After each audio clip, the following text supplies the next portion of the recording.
नमस्कार, आप सभी का स्वागत करती हूँ भारत 24 पर। मैं हूं आपके साथ पूर्णिमा मिश्रा। वक्त है दहाड़ का, लेकिन उससे पहले आप सभी को धनतेरस की ढेरों शुभकामनाएं। बात जम्मू कश्मीर की करेंगे, जहां पर शांति पाकिस्तान को फूटी आंख नहीं पसंद है। हिंदुस्तान अपनी सरहदों की रक्षा करने के लिए जो भी कदम उठाता है, उसे पाकिस्तान कदम कदम पर डिस्टर्ब करने की कोशिश करता है। अखनूर सेक्टर में कल 3 पाकिस्तानी घुसपैठियों को सेना ने मार गिराया। एक के बाद एक हमले जम्मू कश्मीर के अलग अलग इलाकों में करवाए जा रहे हैं। आतंकियों को भेजकर पाकिस्तान लगातार साजिश रच रहा है। भारत सरकार श्रीनगर से लेह तक जोजिला टनल बना रही है, जो कि पाकिस्तान को खटक रही है। दरअसल इसका क्योंकि सामरिक महत्व भारत के नजरिए से बहुत ज्यादा है।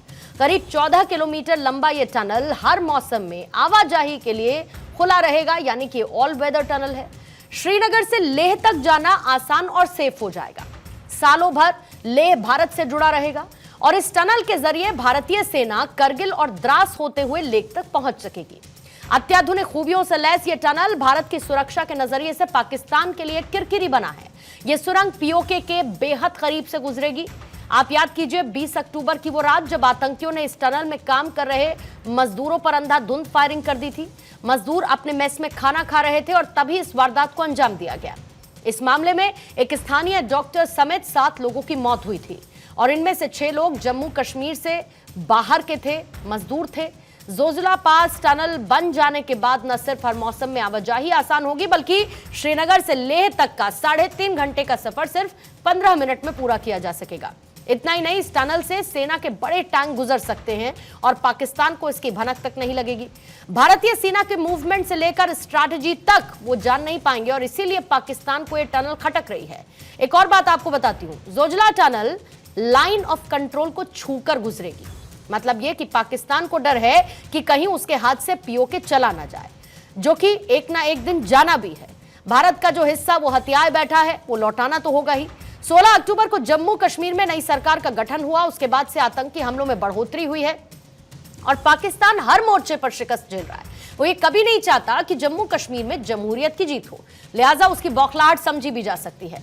दहाड़ में आज उसके हर एक पहलू को, जोजिला टनल के स्ट्रैटेजिक महत्व को समझने की कोशिश करेंगे। एक्सपर्ट्स का एक बड़ा पैनल भी हमारे साथ मौजूद रहने वाला है। लेकिन उससे पहले दरअसल ये जो जोजिला पास टनल है किस तरीके से बन रहा है, क्यों ये पाकिस्तान की आंखों में इस वक्त किरकिरी चुभ रहा है, एक बार आपको एक मैप के जरिए समझा देती हूँ। जरा मैप को फुल स्क्रीन रखेंगे। अब ये देखिए, श्रीनगर से लेह को जोड़ने के लिए ये जो जोजिला टनल बन रहा है 14.2 किलोमीटर का, ये किस रास्ते से बन रहा है? ये श्रीनगर होते हुए करगिल और करगिल से होते हुए फिर लेह।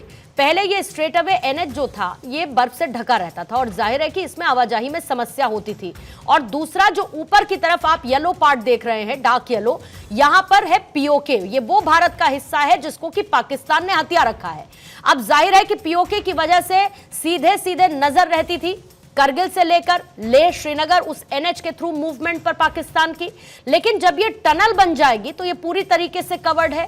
इस टनल के जरिए कोई भी जरूरी चीज लेह तक श्रीनगर से वाया करगिल पहुंचाई जा सकेगी, जिस पर पाकिस्तान की नजर नहीं रह पाएगी और इसीलिए ये जोजिला टनल इंपॉर्टेंट है। दूसरी तरफ अक्साई चिन्ह देखिए, चीन जिसको लेकर बार बार दम भरता है, यानी कि उधर है पाकिस्तान, इधर है चीन और बीच में बन रहा ये जोजिला टनल और इसीलिए इसकी स्ट्रैटेजिक महत्ता बहुत ज्यादा है। सबसे बड़ी बात, किसी भी तरीके का मूवमेंट, फिर चाहे वो हथियारों का हो, रसद का हो या फिर सेना के जवानों का हो, किसी भी तरीके का मूवमेंट जिस पर पहले पाकिस्तान की नजर पड़ जाती थी, क्योंकि ये ऊंचाई का हिस्सा है और इस पर पाकिस्तान की एज है, ऊंचाई पर वो है और वो इस पर नजर रख सकता था। अब वैसा हो नहीं पाएगा और यही एक वजह रही कि अभी पिछले दिनों जो आतंकी घटना देखने को मिली, जहां मजदूरों को टारगेट किया गया था, वो वहीं पर इस जोजिला टनल के काम में लगे हुए थे, इसके निर्माण कार्य में लगे हुए थे। तो जाहिर है कि एक मकसद ये था कि जो मजदूर यहां पर काम कर रहे हैं उनके मन में एक दहशत फैलाई जा सके, एक डर का माहौल बनाया जा सके और यही बताता है कि पाकिस्तान किस तरीके से परेशान है इस जोजिला टनल के तैयार होने को लेकर। जाहिर बात है कि इसको समझना भी होगा। सवालों का सबसे पहले मैं जिक्र कर देती हूं और उसके बाद आपका मेहमानों से तारुफ करवाऊंगी। पहला सवाल आज चर्चा में यही रहने वाला है कि जोजिला पास टनल से आखिर पाकिस्तान में टेंशन क्यों है? टेरर अटैक कर क्या टनल का काम रोकने की साजिश पाकिस्तान रच रहा है? क्या पाकिस्तान को पीओके खोने का डर भी सता रहा है? जम्मू कश्मीर में अचानक से आतंकी हमले क्यों बढ़े हैं और जम्मू कश्मीर में सरकार गठन से आखिर पाकिस्तान क्यों बौखलाया हुआ है, यह भी एक बहुत इंपॉर्टेंट पॉइंट है, क्योंकि पाकिस्तान ये कभी नहीं चाहता है कि जम्मू कश्मीर की आवाम को उनकी सरकार मिले और इसी वजह से पाकिस्तान टेंशन में है। मेरे साथ मेहमानों का खास पैनल मौजूद है। मेरे साथ retired major general Shashi Asthana sahab रक्षा विशेषज्ञ के तौर पर जुड़े हुए हैं। मेरे साथ रक्षा विशेषज्ञ के तौर पर रिटायर्ड मेजर जनरल ध्रुव कटोच साहब हैं। मेरे साथ फॉरेन एक्सपर्ट के तौर पर शैलेंद्र देवलांकर साहब हैं। मेरे साथ वरिष्ठ पत्रकार सुहेल काजमी घाटी से इस वक्त जुड़े हुए हैं और साथ ही पीएमएल-एन के नेता डॉक्टर इरशाद अहमद खान भी इस वक्त मेरे साथ मौजूद हैं। आप सभी का बहुत बहुत स्वागत करती हूं, लेकिन मैं आना चाहती हूं इरशाद अहमद खान आपके पास। पहले धनतेरस की बधाई तो दे दीजिए खान साहब, आज बड़ा खास दिन है हम लोगों के लिए। आपको मुबारक हो जी, सब कुछ आपको तमाम खुशबुएं मुबारक। आपने हमें बुलाया, ये भी आपको मुबारक। बहुत बहुत शुक्रिया सर, बहुत बहुत शुक्रिया। जो एक दूसरे के त्योहार की मुबारकबाद देना, ये बहुत अच्छी बात होती है। बिल्कुल, आखिरकार आप हमारे पड़ोसी हैं। वैसे पड़ोसी बिछड़े हुए लोग, आखिरकार आप हमारे पड़ोसी हैं, तो हम जाहिर है कि पड़ोसियों से लेकिन इसकी बेहतर की उम्मीद करते हैं। शशि अस्थाना साहब, बधाई तो ले ली मैंने, खान साहब को स्क्रीन पर थे, मना भी नहीं कर सकते थे, लेकिन सबसे बड़ी बात है खुशियों का त्योहार है, हम सब सेलिब्रेट कर रहे हैं। लेकिन हम तो खुश हैं न सिर्फ अपने त्योहारों की वजह से, बल्कि हम इसीलिए खुश हैं कि भारत किस मजबूती के साथ है। लेकिन जरा सबसे पहले शुरुआत, क्योंकि आज इसी जोजिला टनल के बारे में मैं बात कर रही हूं और कैसे पिछले कुछ दिनों में जो आतंकी घटनाएं देखने को मिली, जिसमें जाहिर बात है जो स्पॉन्सर हैं वही कंट्री को रिप्रेजेंट करने वाले एक नेता इस वक्त हमारे साथ मौजूद है। साहब, आपको क्यों लगता है कि स्ट्रैटेजिक महत्ता इस जोजिला टनल की जो है उसकी वजह से पाकिस्तान परेशान है? मैंने कुछ एस्पेक्ट्स को उस मैप के जरिए समझाने की अस्थाना साहब कोशिश की, लेकिन मैं चाहूंगी कि उसको थोड़ा सा आप इलैबोरेट करें। और क्या मैं गलत हूं कि पाकिस्तान को दिक्कत है जोजिला टनल के बनने से? Yes, perfect sir. देखिए, आपने बहुत अच्छी तरीके से मैप के साथ और अपनी कमेंट्री में जोजिला टनल की सामरिक महत्वता को बहुत अच्छी तरीके से समझाया। अभी इसी में मैं कुछ पॉइंट्स ऐड करना चाहूंगा। जोजिला टनल अगर जब बन जाएगी तो जैसा कि आपने बताया, ऑल वेदर कनेक्टिविटी हो जाएगी। ऑल वेदर कनेक्टिविटी से क्या फायदा है कि लद्दाख में जितनी भी हमारी फौजें हैं, कारगिल में जितनी भी हमारी फौजें हैं, उनके लिए अभी हमें 6 महीने का या 4 महीने का या 5 महीने का राशन और साजो सामान पूरा का पूरा वहां पर रिजर्व के तौर पे इकट्ठा करना पड़ता है जब हमारा बर्फ वाला सीजन होता है, क्योंकि उस टाइम में आवाजाही नहीं होती है। अगर ये टनल बनेगी तो 12 के 12 महीने ये कहानी आवाजाही चलती रहेगी और वो जो हमें रिजर्व बनाने पड़ते हैं वो जरूरत नहीं पड़ेगी। दूसरी बात, जहां तक पाकिस्तान का सवाल है, 1947-48 में भी उन्होंने इस जोजिला पास की तरफ नजर उठाई थी और जोजिला पास को ब्लॉक किया था। कारण क्या है? क्योंकि ये ही एक इलाका है जो पाकिस्तान के नजदीक पड़ता है, जहां से वो सोचते हैं कि ये जो कम्युनिकेशन है और ये जो रोड है, ये बहुत ही इंपॉर्टेंट रोड है और ये लेह लद्दाख को कश्मीर से अलग कर सकती है। और यहाँ की जो पहाड़ियां हैं वो इतनी नजदीक पहुंच जाती हैं। और वही चीज इन्होंने, जब आपको याद होगा, कारगिल में भी वही कोशिश की गई थी। एक मेन मकसद कारगिल लड़ाई का यही था कि जोजिला पास को बंद कर दिया जाए और ये रोड जो है इसको इंटरडिक्ट कर दिया जाए इस तरीके से कि आगे जो है लद्दाख जो है वो आइसोलेट हो जाए। तो ये जब ये टनल बन जाएगी तो पाकिस्तान के हाथ में से एक ये लीवरेज, जो स्ट्रेटेजिक लीवरेज या सामरिक लीवरेज एक तरीके से है, वो एक तरीके से चला जाएगा। क्योंकि जो टनल है वो इस तरीके से बन रही है कि सबसे पहले ऑल वेदर कनेक्टिविटी होगी। दूसरी चीज ये है कि स्मॉल आर्म्स या कोई भी, अगर आप पहाड़ी पे आके बैठ जाते हैं तो आप मूवमेंट बंद नहीं कर सकते किसी भी हालत में। और तीसरी चीज ये है कि हिंदुस्तान अभी उनको बैठने नहीं देगा। जो हो गया वो पुरानी बात है, लेकिन अब तो सवाल ही नहीं पैदा होता कि कोई वहां पे आएगा। तो किस किस्म की हमारी वहां पर अभी इंटेलिजेंस और बैटलफील्ड ट्रांसपेरेंसी, यानी कि जो हमारी जो निगरानी है, चाहे सैटेलाइट से हो चाहे इलेक्ट्रॉनिकली हो, इस किस्म की है कि अभी सवाल ही नहीं पैदा होता कि वहां कोई आ पाए। पहली बात। अभी जहां तक और ज्यादा सामरिक उसका सवाल है, ये जो जब इस किस्म का स्ट्रेटेजिक कम्युनिकेशन बढ़ता है तो जाहिर है कि वहां के लोगों का भी फायदा होता है, टूरिज्म का फायदा होता है। लेह लद्दाख बहुत ही एक अजीब सा पूरे वर्ल्ड में फेमस टूरिज्म बन रहा है, क्योंकि एक इतनी हाइट के ऊपर एक डेजर्ट का होना एक अजूबा है पूरे वर्ल्ड के लिए, और वहां पर काफी लोग आना चाहते हैं, लेकिन कम्युनिकेशन इतना अच्छा ना होने के कारण वो टूरिज्म और की जो अस्थाना साहब, potential है वो क्योंकि मैं इस पूरे लेह लद्दाख में जा चुकी हूं, तो आपने तो सिर्फ डेजर्ट का जिक्र किया। ये वो इलाका है, नुब्रा वैली से आप जब ऊपर की तरफ जाते हैं, आप वहां पर आपको डेजर्ट भी मिलेगा, वहां पर आपको हरियाली भी मिलेगी, वहां पर आपको पानी भी मिलेगा। इस पूरे इलाके में और नुब्रा वैली और आसपास के जो इलाके हैं बहुत ही खूबसूरत टूरिज्म स्पॉट के तौर पर डेफिनेटली है। लेकिन सबसे इंपॉर्टेंट बात यह है, इरशाद अहमद खान साहब, जिसका जिक्र अभी अस्थाना साहब ने किया, मुझे ये समझाइए सर कि कितना परेशान, किस किस चीज से आप भारत के परेशान होंगे? भारत कुछ करेगा, आपको उससे दिक्कत है, लेकिन आप वो करेंगे जिसमें आप सबसे बेस्ट हैं, आप वही करते रहेंगे और वही करते आए हैं। पिछले कुछ दिनों से जिस तरीके की आतंकी घटनाएं यहां पर बढ़ी हैं और आतंकियों को भेजने का काम आप लोग जारी रखते हैं, क्योंकि आपके पास तो आतंकियों की फैक्ट्री है साहब, लेकिन हमारे पास जो फैक्ट्री है ना, जो मजदूर हैं या बाकी लोग हैं, उनसे हम क्या करवा रहे हैं? हम उनसे ये जोजिला पास बनवा रहे हैं। दिक्कत है, आपको नजर नहीं रख पाएंगे, समझ नहीं पाएंगे क्या हो रहा है, आपकी आंखों पर एक कनकही पट्टी लग जाएगी, तो आपको इन सब से बड़ी समस्या है शायद, ऐसा मुझे लगता है खान साहब। बहुत शुक्रिया जी। मैं ये कहूंगा, देखिए मैंने आपको बड़े गौर से और बड़े इत्मीनान से बातें सुनी आप लोगों की। पहले तो ये है कि जो टनल आप बनाने जा रहे हैं, अभी पहले 27 अक्टूबर का याद रखिए कि किस तरह पूरी दुनिया में रहने वाले कश्मीरियों ने यौम सियाह मनाया और उन मजलूमों ने कितनी स्याह पट्टियां बांधी आपकी आंखों पे, लेकिन पट्टी बंधी रही। आप लोगों ने देखना नहीं है कि मजलूम के साथ क्या हो रहा है, जुल्म कैसे हो रहा है कश्मीर के साथ। दूसरी बात, ये जो टनल बना रहे हैं ये किसी के फेवर में नहीं बना रहे हैं, यहाँ से आपको दहशतगर्दी करने में आसानी पैदा हो जाएगी, कश्मीरियों को मारना आसान हो जाएगा। लेकिन मैं ये समझता हूँ कि कश्मीरी आखिरी खून के कतरे तक अपनी आजादी के खान साहब, मुझे लगता है खान साहब की जुबान पर एक लगाम होती है जो दिखती नहीं है। खान साहब सुनिए, जुबान पर एक लगाम होती है और वो लगाम दिखती नहीं है, लेकिन होती सबके और होनी भी चाहिए। जो हमारा कश्मीर है, एक हमारा पीओके है, उस पीओके पर आप लोगों ने जबरदस्ती कब्जा कर रखा है। फिर जो हमारा कश्मीर है, वहां के लोगों की चिंता आप लोगों को इतनी ही ज्यादा है, जो हमारी आवाम है, भारत का हिस्सा है, आपको इतनी ज्यादा चिंता है उनकी, लेकिन उसके बावजूद आतंकी पे आतंकी आप लोग भेजते हैं। अरे जरा बताइए ना, उन मजदूरों की क्या गलती थी जो इस टनल में काम कर रहे थे? आतंकी भेजे ना आपने, मरवाया ना आपने उन मजदूरों को, फिर उसके बाद आप पूरा गेम पलट देते हैं।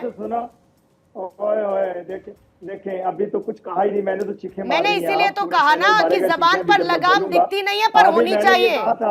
जब मैंने इतने इत्मीनान से आपको सुना, आप सबको सुना, नहीं तो इसका मतलब ये थोड़ी है कि आप कुछ भी आकर बोलेंगे तो आपको मैं बोलने दूंगी। मतलब ये है कि मुझे मालूम है कि जब मैं सच बोलूंगा तो आप मुझे बोलने, आप और सच, पाकिस्तान और सच, मैं कश्मीर, पाकिस्तान और सच, क्या बात है? इतना मिसकंसेप्शन आपको अपने ऊपर है, अपने देश को लेकर है। गजब बात है सर, बढ़िया है। जहाँ जालिम होगा उसके खिलाफ हम खड़े होंगे बढ़िया और जुल्म का बदला हम लेंगे जरूर। और गिलगित बाल्तिस्तान में जरा बताइए, गिलगित बाल्तिस्तान में बताइए वहाँ क्या कर रहे हैं आप लोग?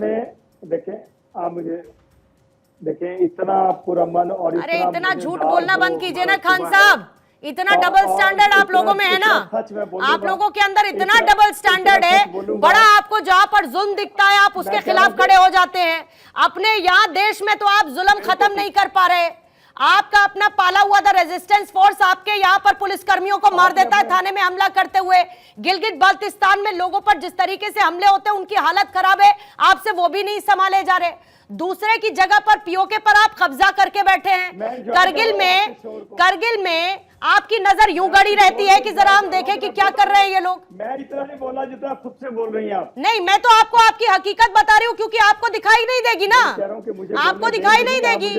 आप लोगों को दिखती होती तो बात ही क्या थी, आपका खुद देश जल नहीं रहा होता, आपके देश में आतंकी घटनाएं नहीं कर रहे होते अगर आपको दिख रहा होता। ये देखें,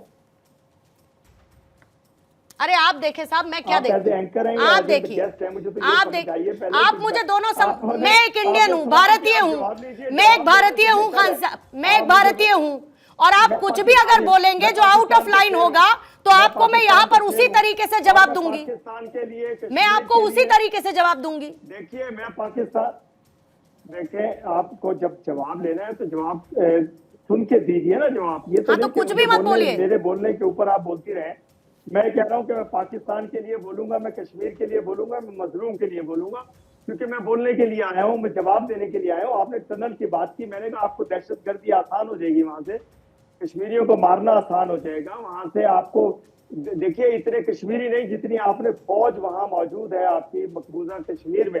ये आप लोग मानते हैं कि नहीं मानते हैं? वहां जुल्म कर रहे हैं कि नहीं कर रहे हैं? यौम सियाह मनाया गया या नहीं मनाया गया? हाँ। कश्मीरियों ने रोना धोना किया कि नहीं किया? खून के आंसू रोए कि नहीं रोए? हाँ। मुझे जवाब दीजिए। मैं देती हूँ आपको जवाब, पहले आप बोल लीजिए, फिर मैं आपको जवाब देती हूँ। मासूम, मैंने बड़ा मासूमाना सा सवाल किया था कि देखिए आंखों पे पट्टी आप लोगों के बंधी हुई है, आंखें खोलिए, आंखें खोल करके देखिए कि क्या हो रहा है हमारे खित्ते में, इसके ऊपर जुल्म कौन कर रहा है। और दूसरी बात यह, आप इल्जाम लगाते हैं कि हम दहशतगर्दी करते हैं आपके हिंदुस्तान में।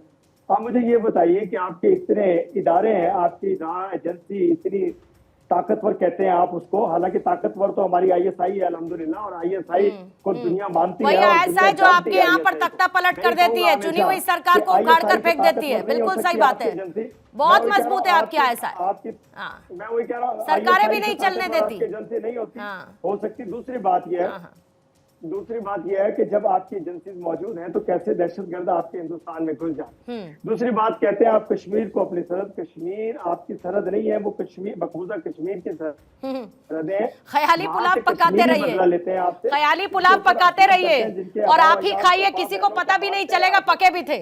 आप ख्याली पुलाव पकाइए और उसको खा लीजिए और किसी को पता भी नहीं चलेगा कि आपने खा लिए, क्योंकि वो तो ख्याली है, वो तो ख्याली है।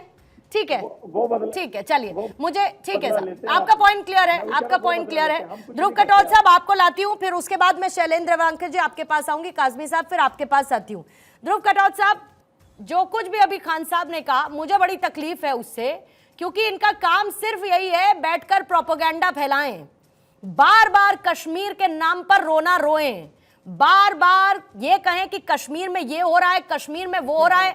अपने देश में इनको हालात नहीं दिखते, तंगी जैसे, कर्जे में दबे हुए ये लोग, खाना 2 समय का नसीब नहीं होता इनको, पानी से लेके हर एक चीज की इनकी निर्भरता, इनको दिक्कत होने लगेगी अगर जोजिला टनल बन जाएगा। साहब एक्सेप्ट क्यों नहीं करते? पीओके जाने का डर है, एक्सेप्ट क्यों नहीं करते कि इन्होंने ही मजदूरों पर हमला करवाया ताकि दहशत बनी रहे वहां पर?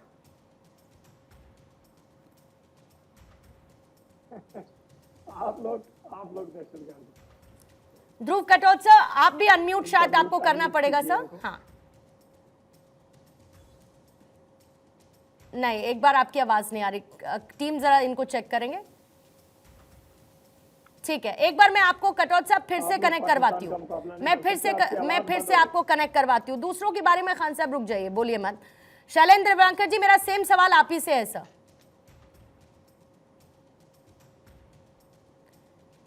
देवलांकर जी, आप भी अनम्यूट करेंगे प्लीज। हेलो, मेरी आवाज आ रही है? अब आ रही है सर, बोलिए। देखिएगा पूर्णिमा जी, मैं सिर्फ एक ही, इनको बिल्कुल फेस नहीं है, मैं एक स्टैटिस्टिक आपके साथ शेयर करना चाहता हूं। वो स्टैटिस्टिक ये है कि 2023-24 में पाकिस्तान ने आईएमएफ की तरफ से जो बेल आउट पैकेज लिया है, उतना तो हमारा जेएनके का 24-25 का डेवलपमेंट बजट है। ये बात देखिएगा, हम जितना पैसा उस पर खर्च कर रहे हैं वो तो सोच भी नहीं सकते हैं। अरे भाई, वहां पर वो चाइना पाकिस्तान इकोनॉमिक कॉरिडोर को प्रोटेक्शन नहीं प्रोवाइड कर सकते। चाइना उनके लिए कई सारा ऑब्जेक्शंस लेके खड़ा हुआ है। आज के जमाने में यूनाइटेड नेशन का टेरर ऑर्गेनाइजेशन के जो डिपार्टमेंट है वो बताता है कि कुल मिला के 73 टेरर ऑर्गेनाइजेशन का हेडक्वार्टर पाकिस्तान में बना हुआ है। अब देखिएगा, ये जो जोजिला पास की हम बात कर रहे हैं, उसके बारे में 2-3 चीजों का ट्रेंड जो है वो हमें क्लियर कर दिखाई देता है। वो एक है कि यहाँ पर हमने जिस तरह के चुनाव हमने जेएनके में करवाए, जिस तरह का डेमोक्रेटिक ट्रांजिशन हुआ, इलेक्टेड गवर्नमेंट वहां पर आया, नॉर्मलाइजेशन प्रोसेस की शुरुआत हो गई। अरे भाई ये सारे प्रोसेस में पाकिस्तान कहाँ है? वो तो बिल्कुल इस सारी प्रोसेस से आउट है। तो वो नहीं चाहते हैं कि ये सारी नॉर्मलाइजेशन प्रोसेस स्टार्ट हो जाए। दैट्स द फर्स्ट, उनका पहला ये है। दूसरी इंपॉर्टेंट स्ट्रेटेजी, लेकिन एक बात के लिए मैं जरूर, अभी यहाँ के रक्षा तज्ञ भी बैठे हुए हैं, एक बात के लिए मैं जरूर करता हूँ कि जिस एरिया में उन्होंने ये टेरर अटैक किया हुआ है, उस एरिया में एक टेरर अटैक ऑलमोस्ट ये ऐसा एरिया है कि जहां टेरर इतने ज्यादा अटैक नहीं होते। लास्ट अटैक तो 2009 के साथ में हुआ था, उसके बाद में 15 साल का गैप चला गया। अब देखिएगा इनकी एक तो रिवाइवल ऑफ टेररिज्म तो जरूर कर रहे हैं, बिकॉज उनको नॉर्मलाइजेशन प्रोसेस चाहते नहीं है, उसको तो इंटरनेशनलाइज करना चाहते हैं। दूसरी इंपॉर्टेंट बात है कि जो हमारा सिक्योरिटी कॉन्सेंट्रेशन JNK में है, वो बेसिकली बारामूला, अनंतनाग, श्रीनगर में है। अब वो पेरिफेरल एरिया जो है वहां पर वो जानबूझ के टारगेट करना चाहते हैं, सो दैट हम डाइवर्सिफाई कर सके, हमारा जो अटेंशन है उसमें डाइवर्सिफाई हो सके। इसलिए वो उस बात को चुन रहे थे। एक बड़े रणनीति का भी एक पार्ट हो सकता है जिसको हम भूल नहीं सकते हैं। सेकंडली, ये जो हमारा बिल्कुल ही नॉवल फ्लैगशिप प्रोग्राम है, डेवलपमेंट प्रोजेक्ट है, जोजिला वाला जो है, अगर वो बन जाता है तो हम एक मिसाल खड़ी करेंगे। वो मिसाल चाइना के लिए भी होगा, पाकिस्तान के लिए भी होगी। तो ये डेवलपमेंट प्रोजेक्ट को उनको हाल्ट करके ये फिर से उसको बताना चाहते हैं कि भाई ये सब कुछ वहां पर नॉर्मलाइज नहीं है। वो उनका रणनीति है। लेकिन इसके पहले हमें इस बात को भी सोचना चाहिए कि ये जो रिवाइवल हुआ है, ये शुरुआत है। क्या हो सकता है कि यहाँ पर, जहां पर 15 साल में कोई अटैक नहीं हुआ था, अगर पाकिस्तान इस तरह के डेवलपमेंट प्रोजेक्ट पे अटैक करता है तो हमारे लिए भी वार्निंग सिग्नल है। और ये वार्निंग सिग्नल इसलिए है कि हम इस तरह से अटैक, उनका प्लान क्या है? उनको पुलवामा टाइप और एक अटैक करवानी है। अगर वो अटैक करवाते हैं तो वो इंटरनेशनली कश्मीर को हाईलाइट कर पाएंगे, वो उसको इंटरनेशनलाइज करना चाहते हैं। अरे भाई, पुलवामा टाइप अटैक तो आप कर नहीं सकते, बिकॉज अनंतनाग है, बारामूला है, हमारी सिक्योरिटी फोर्सेस इतनी अलर्ट है। तो वो इस तरह की कुछ चीजें करना चाहते हैं जहां से वो हाईलाइट हो सके।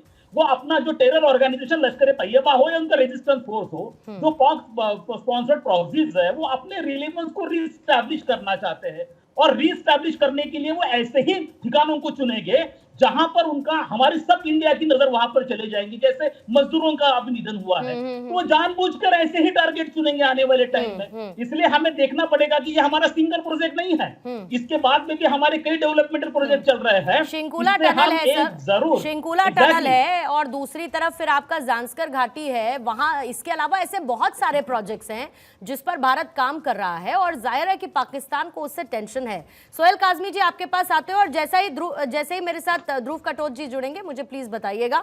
सोहेल काजमी साहब, अभी आपने सुना होगा खान साहब को, मैं ये समझ ही नहीं पा रही, और बार बार लगता है काजमी साहब चलेगा, एक बार कंफर्म कीजिएगा फिर से मुझे। ठीक है, काजमी जी भी अभी नहीं है, आ गए। काजमी साहब हैं आप मेरे साथ? काजमी जी हैं आप मेरे साथ? कंफर्म करिएगा सर। काजमी साहब, आप तक मेरी आवाज पहुंच रही है? ठीक है, लगता है कनेक्टिविटी का थोड़ा सा, पाकिस्तान का खौफ बहुत ज्यादा है। क्या कह रहे हैं खान साहब? मैं क्या, पाकिस्तान के खौफ से आवाज नहीं निकल रही आप लोगों की?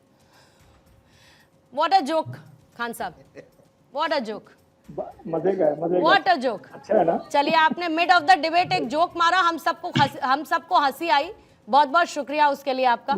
वापस से अस्थाना साहब एक बार आपके पास आ जाते हैं। कोई बात नहीं सर, कोई बात नहीं, हम अनइनवाइटेड जोक्स को भी थोड़ा हेल्दी वे में लेते, कोई दिक्कत नहीं है। एक बार अस्थाना साहब फिर से आपके पास आते हुए ये बताइए कि जम्मू कश्मीर में सरकार का गठन हुआ, और ये बात तो तय है कि ये भी पाकिस्तान के लिए नागवार सिचुएशन है। पाकिस्तान ये भी नहीं चाहता था कि वहां की जमहूरियत को अपनी सरकार मिले और वहां पर जो काम होने हैं वो काम आगे की तरफ बढ़े। दूसरा सर, सबसे बड़ी बात, क्योंकि केंद्र शासित प्रदेश बना था जम्मू कश्मीर, और उसके लिए अब तो प्रस्ताव और मंजूरी भी एक तरीके की मिल चुकी है, आगे का प्रोसेस होगा। जाहिर बात है कि कहीं ना कहीं कश्मीर से इसको भी बहुत समस्या है। आपको लगता है कि ये भी एक ऐसा पर्सपेक्टिव है, क्योंकि कश्मीर में किसी भी तरीके की नॉर्मलसी आना नागवार है कश्मीर को, इनको, पाकिस्तान को? बिल्कुल, आपने बिल्कुल सही कहा। देखिए, कश्मीर में नॉर्मलसी आने का मतलब है कि जो पीओके में कश्मीरी हैं, वो जाहिर है कि वो और ज़्यादा भड़केंगे, और वो इनसे भी सवाल करेंगे कि देखिए वहाँ पर इतना डेवलपमेंट हो रहा है, आप हमारे लिए क्या कर रहे हैं? और ये हो रहा है, इस किस्म के प्रोटेस्ट वहाँ हो रहे हैं, क्योंकि लाइन ऑफ कंट्रोल के दोनों साइड के कश्मीर की सूरत जो है वो जमीन आसमान का फर्क है। अभी एक को पैनलिस्ट ने जैसे बताया था कि जो बजट जितना पाकिस्तान को पूरा उनका वो लोन मांग रहे हैं अपनी आर्थिक व्यवस्था को बढ़ाने के लिए, उससे कहीं ज्यादा तो हमने अकेले कश्मीर के ऊपर खर्च कर दिया है, और इससे और ज्यादा खर्च होने वाला है।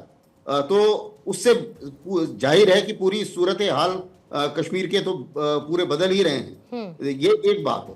दूसरी चीज क्या है कि पाकिस्तान आर्मी हमेशा उतना वर्चस्व बना के रखना चाहती है, आईएसआई वर्चस्व बना के रखना चाहती है। कारण क्या है कि उनको लगता है कि अगर भारत के साथ हर चीज नॉर्मल हो जाती है तो उनका वर्चस्व कम हो जाएगा, और अगर उनका वर्चस्व है तो सारे लिवर्स ऑफ पावर हैं वो उनके पास रहेंगे। इसलिए उनके दिमाग में ये रहता है कि किसी ना किसी तरीके से देश की जनता को, पाकिस्तान की जनता को ये कन्विंस हो जाना चाहिए कि भारत एक खतरा है। अब अगर भारत कुछ कर नहीं रहा है तो खतरा उसको पैदा करने के लिए क्या है कि आप टेररिस्ट भेजिए, भारत को उकसाइए, ताकि उकसाने के बाद वो भारत कुछ करे तो आप फिर बोलेंगे देखिए भारत जो है, भारत खतरा है और इससे मैं ही आपको बचा सकता हूं, इसलिए ये पॉलिटिशियन सब बेकार है, पूरा जो पावर है वो मेरे पास रहनी चाहिए। और ये जो इन दोनों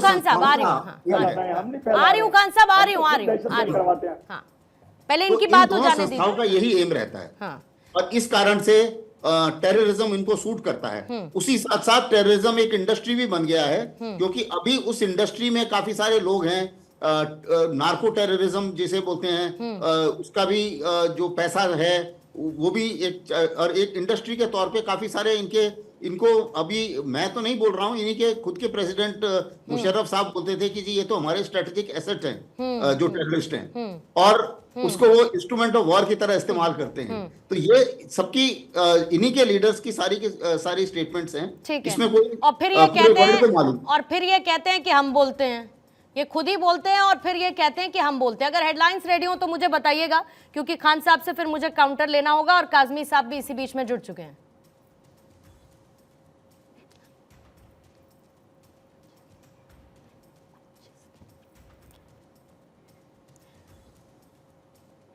खान साहब अपना काउंटर रखिएगा, बीच में आप कह रहे थे सर कुछ, आपकी बात मिस हो गई थी। मैं ये कह रहा हूँ कि देखिए दहशतगर्दी की आप बात करते हैं, दहशतगर्दी आप फैला रहे हैं खित्ते में, हम लोग नहीं फैला रहे, हम तो खुद दहशतगर्दी का शिकार हैं। देखिए आए दिन मेरे फौजी जवान, मेरे पुलिस के जवान शहादतें पा रहे हैं। क्यों पा रहे हैं? कि आप दहशतगर्दी से बाज नहीं आ रहे हैं। आप बात करते हैं कश्मीर की, आप ये देखिए कश्मीर का इल्जाम आप हम पे लगाते हैं।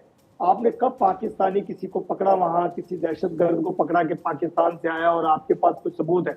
आप देखें ये जो कसाब आप करते हैं, कसाब भी आप ही का पालतू था, उसके पास से एक पाकिस्तानी मिल्क पैक का डब्बा मिला और उसकी वजह से आपने उसको पाकिस्तानी गिरदान दिया। तो खुदारा इन चीजों से बाज आ जाइए। हम ये नहीं चाहते, कभी भी हम नहीं चाहते कि खित्ते में बदअमनी रहे, खित्ते में दहशतगर्दी हो, खित्ते के लोग मरे, कश्मीरी मरे, इंडियन मरे, पाकिस्तानी मरे, सब इंसान मरते हैं। मैं हमेशा आपके चैनल पे कहता हूँ एक इंसान का कत्ल पूरी इंसानियत का कत्ल होता है। तो आप ये दहशतगर्दी से अपनी बात आ जाए। आप तो मीडिया पे भी इतनी दहशतगर्दी फैलाते हैं कि आपको बम गोले छोड़ने की जरूरत नहीं है।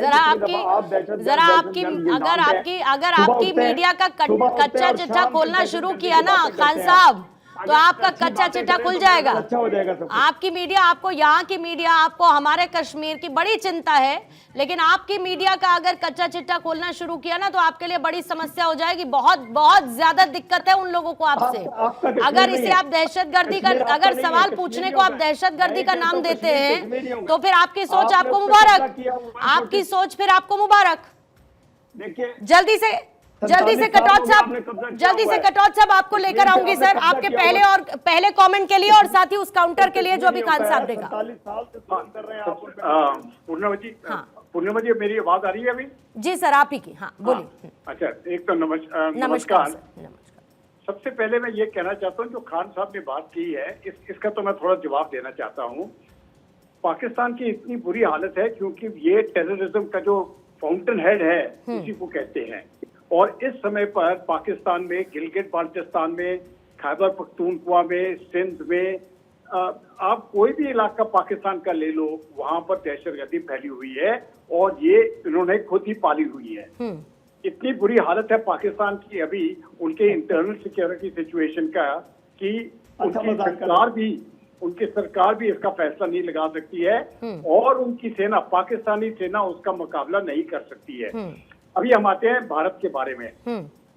देखिए, पाकिस्तान ने तो पूरी कोशिश की है जम्मू कश्मीर में माहौल बिगाड़ने का, वो वहां पर सफल नहीं हो सके हैं और आगे भी नहीं होंगे। जितना भी उन्होंने कोशिश की है कौन दहशतगर्दी कर सकता है कश्मीर में, वो सक्सेसफुल नहीं होंगे। और खान साहब, सिर्फ एक चीज मैं बताना चाहता हूँ आपको, एक मैं मिसाल देना चाहता हूँ। और कोई कर सकता है दहशतगर्दी? नहीं, मैं सिर्फ एक मिसाल देना चाहता हूँ आपको, एक छोटा सा मिसाल आप सुन लीजिए। इस समय पर अगर हम पाकिस्तानी मुसलमानों को कहें आप भारत कितने आना चाहते हैं, आधा पाकिस्तान भारत में आ जाएगा। आप कश्मीर में किसी भी मुसलमान को बोलो क्या आप पाकिस्तान जाना चाहते हैं, आपको एक आदमी नहीं मिलेगा। भारत की तो बात ही छोड़ो, कश्मीर का एक आदमी नहीं मिलेगा। इससे ही आपको साफ पता लग जाएगा कि दोनों देशों के बीच में फर्क क्या है। ठीक है। पाकिस्तान की ये हालत हो गई है कि जब आपके लोग सऊदी अरेबिया जाते हैं होली मक्का मस्जिद में, वहां पर भी अपने भीख के कटोरे लेकर उधर बैठ जाते हैं, ताकि सऊदी के जो रूलर है उनको बताना पड़ रहा है कि इन पाकिस्तानियों को यहाँ से। कटौत साहब, थोड़ा सा मैं जोजिला टनल के भी पर्सपेक्टिव पर आपसे बात करना चाहूंगी। सोहेल काज़मी जी, आपके पास आते हो, आपसे अभी तक एक भी प्रतिक्रिया नहीं ले पाई हूँ, माफी चाहूंगी उसके लिए मैं। लेकिन जो चर्चा सर हो रही है जोजिला पास को लेकर, उसको मैं एक तरफ रखती हूँ, लेकिन जो अभी फिलहाल पिछले कुछ वक्त में एक पैटर्न देखने को मिला है, जिस तरीके की टारगेट किलिंग्स हुई हैं और खास तौर पर जो मजदूरों को अभी निशाना बनाया गया जो कि इसी टनल के काम में लगे हुए थे, एक दहशत फैलाने की मंशा लगती है आपको पाकिस्तान की इनके भेजे हुए आतंकियों द्वारा? क्योंकि ये कश्मीर का राग तो अलापते रहेंगे, मुझे लगता है इनका वो स्टॉप बटन कहीं चला गया है और वो रिपीट मोड में, लूप में चलता रहेगा। एट द एंड इनको मिलना कुछ नहीं है, पीओके भी हाथ से जाना है जो हमारा है। बिल्कुल पूर्णिमा जी, आप ठीक कहती है। पहले थैंक यू वेरी मच मुझे बुलाने के लिए। दूसरा ये है, मेरे भाई जो पाकिस्तानी काउंटर पार्ट से हैं, खान साहब, ये बहुत अच्छा डिफेंड करते हैं अपने मुल्क को और अपनी पॉलिटिकल बातों को। बहुत अच्छी बात है, करना भी चाहिए एक शहरी होने के नाते। लेकिन the fact of the day is कि जो चीजें आपके सामने हैं, जो हम नहीं, भारत नहीं, पूरी दुनिया बोल रही है, पूरी दुनिया का मीडिया बोल रहा है, उसको एक्नॉलेज करना बहुत जरूरी है। उसमें सबसे फॉरमोस्ट बात यह है कि लेटेस्ट जो टॉक्स प्राइम मिनिस्टर और चाइना के प्रेसिडेंट के बीच में हुई है, वो एक खदशात इनको पैदा हो गया पाकिस्तान को कि कहीं अगर चाइना भी इंडिया के साथ उसके रिश्ते अच्छे हो जाते हैं और जिसपे उन्होंने जितनी हमारी इनकर्ट की हुई जमीनें हैं लद्दाख में, वो भी वापस करने का फैसला किया है। और ये टनल जिसकी आप बात कर रहे हैं, जो 3-3, 6-6 महीने रास्ते बंद रहते थे, और वहां के लोग, हम नहीं कहते हैं, ये इनका मीडिया कहता है कि वो लोग, अगर आप बॉर्डर्स को इररिलेवेंट करें तो वो हिंदुस्तान के साथ जुड़ना चाहते हैं। देखिए, मैं खुद उस इलाके में 4-5 बार गया हूँ खान साहब, और मैं हर इंसान से मिला हूँ। सियासत को आप एक साइड पे रखिए, इंसानी हकूक की आप बात करते हैं। इंसानी हकूक के लिए इंसान को अपने रोजमर्रा की जिंदगी चलाने के लिए एक रोजमर्रा का काम और एक रोजमर्रा का लाइफस्टाइल अपनाना पड़ता है। मैं किसी सियासी बयान पे नहीं जाऊंगा। दूसरी बात मैं आपसे कहता हूं कि आप सुप्रेस करके किसी भी मुल्क को, किसी भी अवाम को, किसी भी लोगों को कितनी देर रखेंगे? आफ्टर ऑल उनकी आवाज जो है हिंदुस्तान नहीं पूरी दुनिया सुनती है। और पाकिस्तान इस वक्त जो मौजूदा स्थिति में पॉलिटिकल इकोनॉमिकल क्राइसिस से गुजर रहा है, उस पे आप और मैं बहस करने से वो ठीक नहीं होगा। वो पूरी दुनिया देख रही है और उसका नतीजा आपके सामने है कि गवर्नेंस किस तरह की पाकिस्तान में है। लेकिन जहां तक जब मैं कहता हूं जम्मू कश्मीर अच्छी खुशहाली की तरफ चलेगा,